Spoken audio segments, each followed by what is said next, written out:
साल था 1947। 14 अगस्त का दिन ढला। मध्यरात तारीख बदली। 15 अगस्त 1947 भारत के लिए एक ऐतिहासिक तारीख। करीब 200 वर्षों की गुलामी के बाद भारत को आजादी मिली। उस रात देश के पहले प्रधानमंत्री पंडित जवाहरलाल नेहरू ने जो भाषण दिया वो अमर है।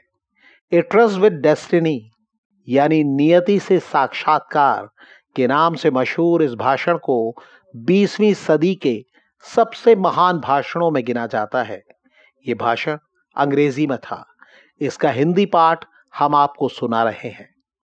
Long years ago, we made a tryst with destiny. बरसों पहले हमने नियति से एक वादा किया था और अब समय आ गया है कि हम अपना वो वादा निभाएं। भले ही पूरी तरह न सही, लेकिन बहुत हद तक। आज रात 12 बजे जब पूरी दुनिया सो रही होगी, तब भारत स्वतंत्र जीवन के साथ नई शुरुआत करेगा।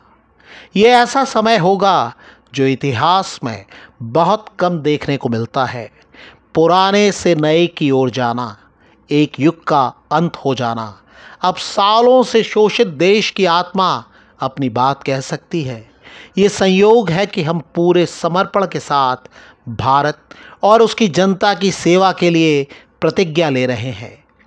इतिहास की शुरुआत के साथ ही भारत ने अपनी खोज शुरू की और न जाने कितनी सदियां इसकी भव्य सफलताओं और असफलताओं से भरी हुई हैं। समय चाहे अच्छा हो या बुरा, भारत ने कभी इस खोज से नज़र नहीं हटाई। कभी अपने उन आदर्शों को नहीं भुलाया जिसने आगे बढ़ने की शक्ति दी। आज एक युग का अंत हो रहा है, लेकिन दूसरी तरफ भारत खुद को खोज रहा है। आज जिस उपलब्धि की हम खुशियां मना रहे हैं, वो नए अवसरों के शुरू होने की ओर सिर्फ एक कदम है। इससे भी बड़ी जीत और उपलब्धियां हमारा इंतज़ार कर रही हैं। क्या हमारे पास इतनी समझदारी और शक्ति है जो हम इस अवसर को समझें और भविष्य में आने वाली चुनौतियों को स्वीकार करें? भविष्य में हमें आराम नहीं करना है और न चैन से बैठना है, बल्कि लगातार कोशिश करनी है जिससे हम जो बात कहते हैं या कह रहे हैं उसे पूरा कर सकें। भारत की सेवा का मतलब है करोड़ों पीड़ितों की सेवा करना। इसका अर्थ है अज्ञानता और गरीबी को मिटाना, बीमारियों और अवसरों की असमानता को खत्म करना। हमारी पीढ़ी के सबसे महान व्यक्ति की यही इच्छा रही है कि हर आंख से आंसू मिट जाएं। शायद हमारे लिए ये पूरी तरह से संभव न हो, लेकिन जब तक लोगों की आंखों में आंसू हैं और वो पीड़ित हैं, तब तक हमारा काम खत्म नहीं होगा। और इसलिए हमें मेहनत करनी होगी जिससे हम अपने सपनों को साकार कर सकें। ये सपने भारत के लिए हैं, ये पूरे विश्व के लिए भी हैं। आज कोई खुद को बिल्कुल अलग नहीं सोच सकता, क्योंकि सभी राष्ट्र और लोग एक दूसरे से बड़ी निकटता से जुड़े हुए हैं। जिस तरह शांति को विभाजित नहीं किया जा सकता, उसी तरह स्वतंत्रता को भी विभाजित नहीं किया जा सकता। इस दुनिया को छोटे छोटे हिस्सों में नहीं बांटा जा सकता है। हमें ऐसे आज़ाद महान भारत का निर्माण करना है जहां उसके सारे बच्चे रह सकें। आज सही समय आ गया है, एक ऐसा दिन जिसे नियति ने तय किया था और एक बार फिर सालों के संघर्ष के बाद भारत जागृत और आज़ाद खड़ा है।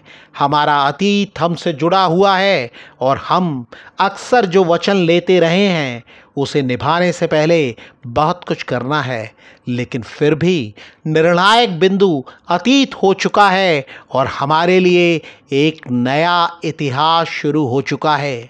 एक ऐसा इतिहास जिसे हम बनाएंगे और जिसके बारे में और लोग लिखेंगे। ये हमारे लिए एक सौभाग्य का समय है। एक नए तारे का जन्म हुआ है। पूरब में आज़ादी का सितारा, एक नई उम्मीद का जन्म हुआ है। एक दूरदर्शिता अस्तित्व में आई है। काश ये तारा कभी अस्त न हो और ये उम्मीद कभी धूमिल न हो। हम हमेशा इस आज़ादी में खुश रहें। आने वाला भविष्य हमें बुला रहा है। हमें कहाँ जाना चाहिए और हमारी कोशिश क्या होनी चाहिए, जिससे हम आम इंसान, किसानों और कामगारों के लिए आज़ादी के और अवसर ला सकें।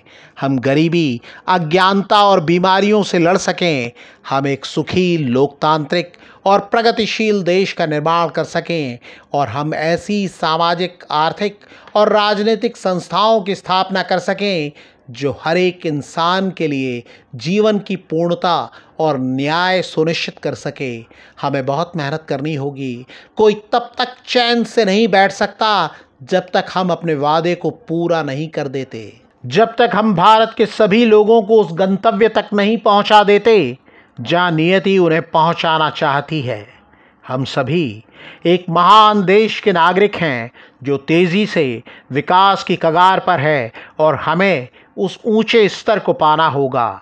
हम सभी, चाहे किसी भी धर्म के हों, समान रूप से भारत की संतान हैं और हम सभी के बराबर अधिकार और दायित्व हैं।